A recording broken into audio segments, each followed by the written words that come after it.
Are the religious ever funny? Well, not in any demonstrable way, at least not on purpose. But when they screw up and prove, once again, that they don't have a clue what they're talking about, I personally find it fucking hilarious. I'm sure that's not what they meant though, so let's go see it all go completely wrong when Robert Barron and William Lane Craig host a selection of Craig's stupidity.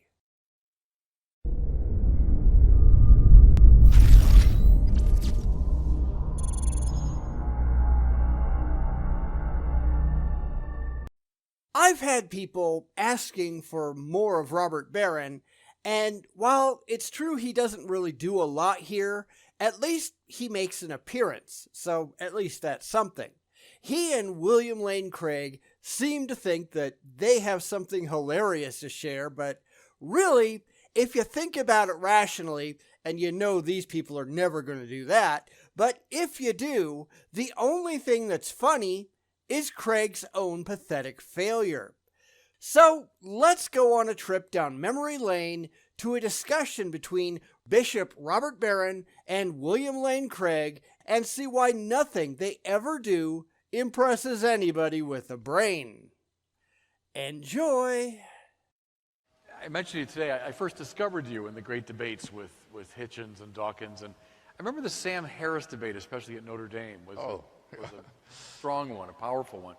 Here's my question to you, and you know, I admired so much the way you handled the aggressiveness of the atheists.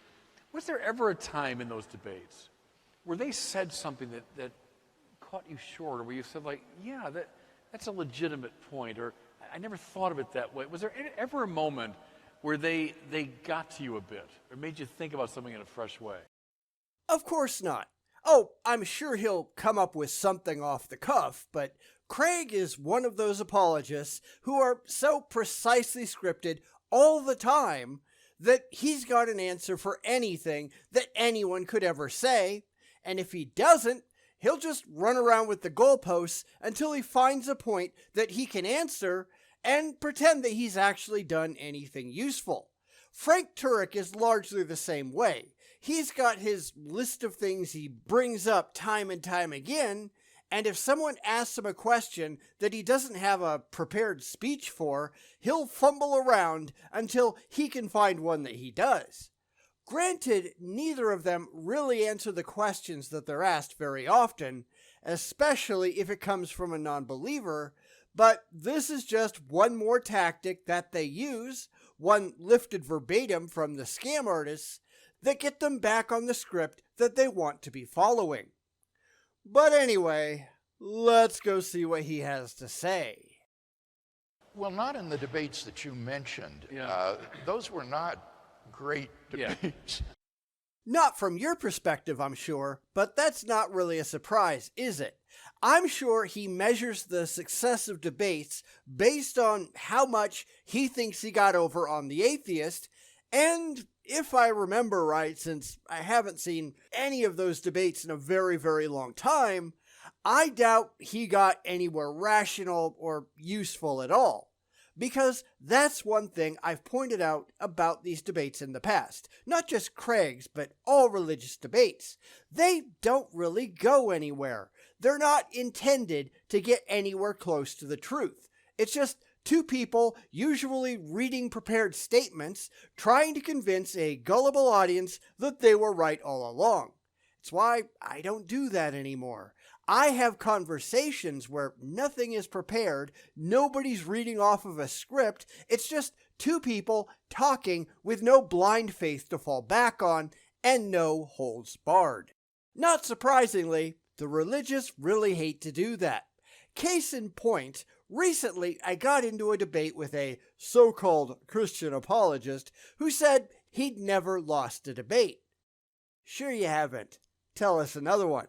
Of course, then he proved why when he started off telling me what I believed and then demanded that I had to prove no gods existed or he won without even presenting a case. I argued that that didn't remotely represent my position and he told me I was wrong. I was wrong about the things that I believed. And this is not at all uncommon.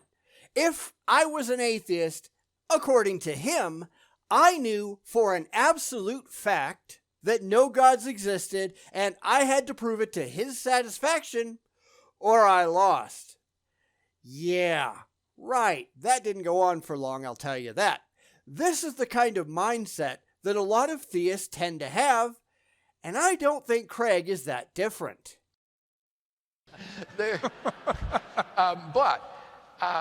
I remember I debated the humanist philosopher Austin Dacey at Purdue University.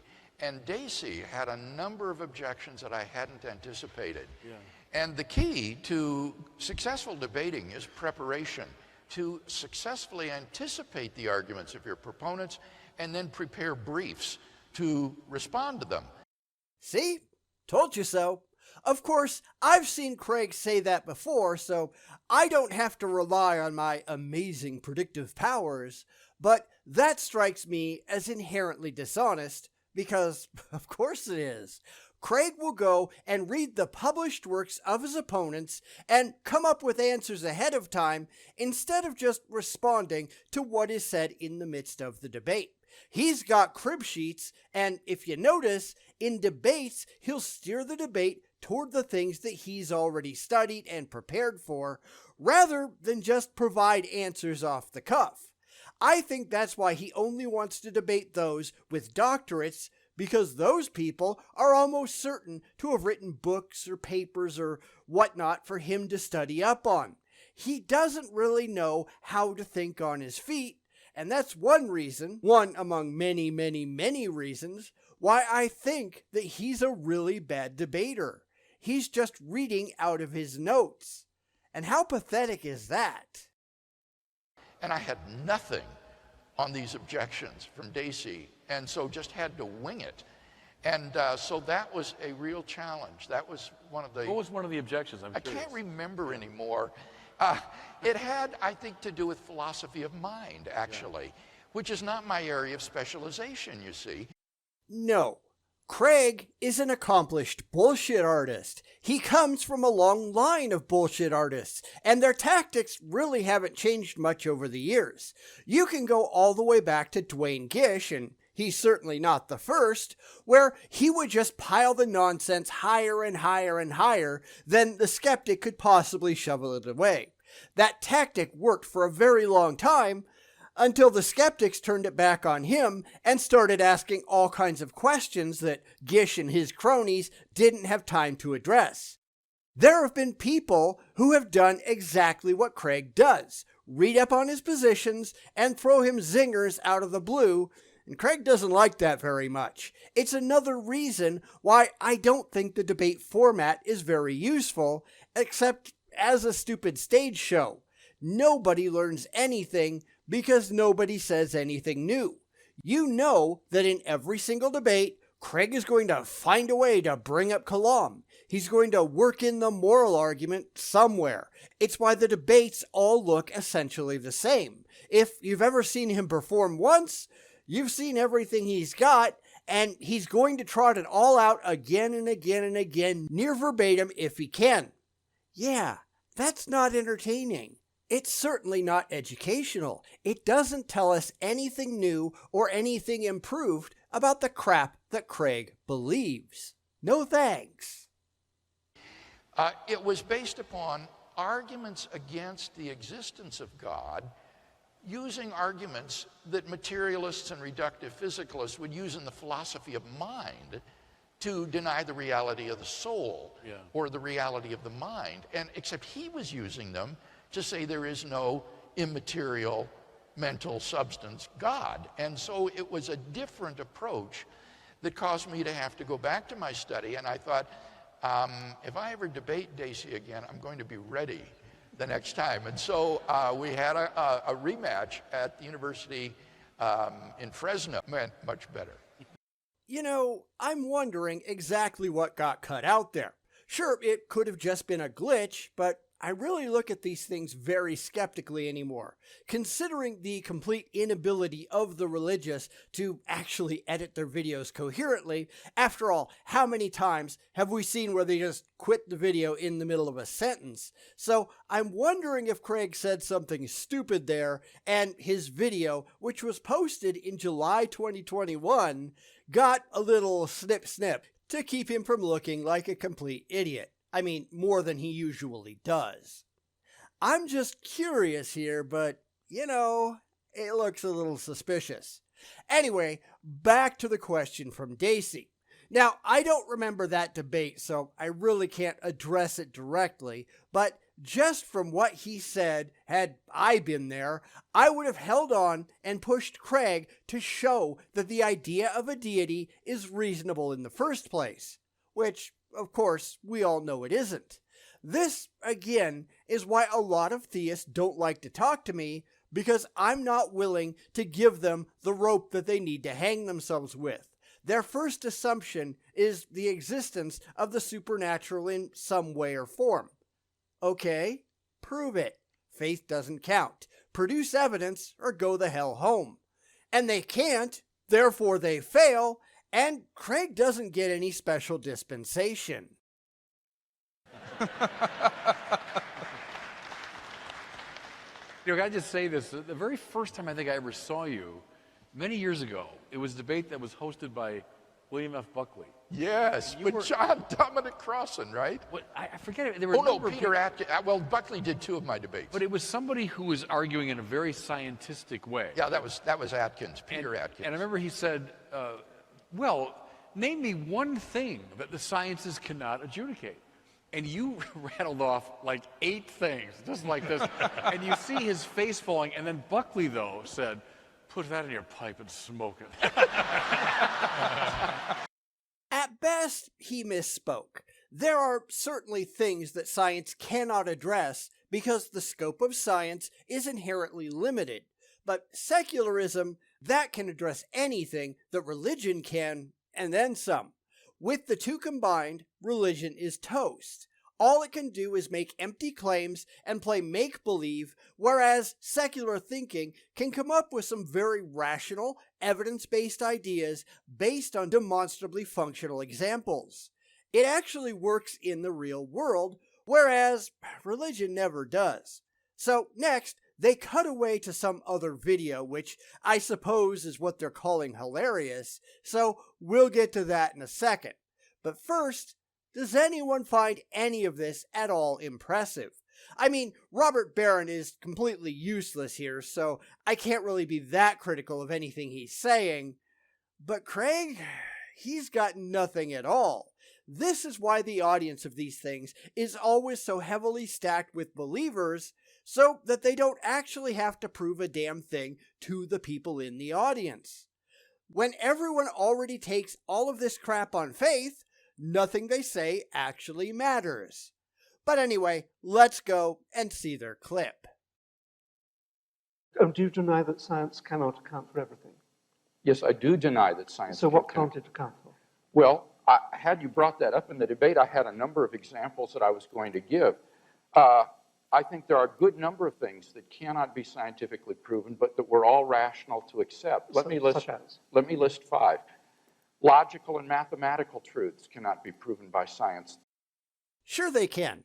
The logical absolutes exist because we haven't ever found any examples where they didn't work. That's observational science at its finest. We've never found a single case of anything that can be both A and not A at the same time and in the same sense. Mathematics is something that humans made up to describe our observations in the universe. It isn't some magical, mystical thing that we found fully formed, floating out there in the ether somewhere. That's just not how it works. It's why mathematics has changed and been added to so many times over the centuries. We find new ways to more accurately model reality, and our thinking about mathematics reflects exactly that. So Craig is just wrong here, because that's really a surprise, isn't it? Science presupposes logic and math, so that to try to prove them by science would be arguing in a circle. And that's wrong. It doesn't have to presuppose anything. So long as you're looking at the logical absolutes, all of them can be derived directly from observation. Until we find examples where these things are not true, it can be logically and rationally asserted that they are, because in every case we've ever looked at, they work. This is really what goes wrong when you try to evaluate things from the perspective of philosophy and not from anything remotely resembling reality. Metaphysical truths like there are other minds other than my own, or that the external world is real, or that the past was not created 5 minutes ago with an appearance of age, are rational beliefs that cannot be scientifically proven. Actually, science is the only thing that can address any of that. It's philosophy, or more specifically religion, that pretends that everything is young and has the appearance of age. Go talk to a young Earth creationist sometime. Philosophy cannot solve any of those problems objectively. It can only make arguments, but it has absolutely no means of testing them whatsoever. Philosophy cannot solve the problem of hard solipsism. Nobody can. It has to make the same base assumptions that science does, because nothing works without it. In fact, it is utterly impossible to learn anything about any real thing that actually exists through philosophy. It just can't be done. I think Craig is completely full of shit. Ethical beliefs about statements of value are not accessible by the scientific method. You can't show by science whether the Nazi scientists in the camps did anything evil as opposed to the scientists in Western democracies. And you can't do that with philosophy either. There is no such thing as demonstrable objective morality. Craig wants to think that there is, but he can't demonstrate it in any way, shape, or form. We can, however, using science, show commonalities among moral beliefs, and once we recognize that it's all purely subjective anyhow, neither science nor philosophy has much at all to say about it, period. This is yet one more place that Craig demonstrably toddles off the reservation. Even if science can't address these things, and I'm fine saying that because there are things that science simply can't do. It's never been intended as a one-size-fits-all solution for absolutely everything. He hasn't shown, though, that he has a method that handles it any better or more demonstrably. He's just running around with the goalposts, throwing out absurd claims, and pretending that because he gets an emotional Woody from it, he's somehow got to be right. Aesthetic judgments, number 4, cannot be accessed by the scientific method because the beautiful, like the good, cannot be scientifically proven. And that's simply wrong. Now, while we can't prove beauty objectively because it is a wholly subjective phenomenon, we can show that certain things are more likely to be found beautiful than others, based on various objective criteria. After all, evolution has programmed us to find certain things beautiful and attractive so that it increases our chances of successfully reproducing and providing superior offspring. Things with bilateral symmetry are more likely to be seen as attractive, for instance. Philosophy can offer absolutely nothing demonstrable to even define what beauty is, and people like Craig, they just assert that there's some unseen objective standard of beauty out there somewhere without being able to demonstrate it at all. Again, even if it is the case that science cannot provide an objective standard of beauty, it sure the hell gets a lot closer than philosophy does.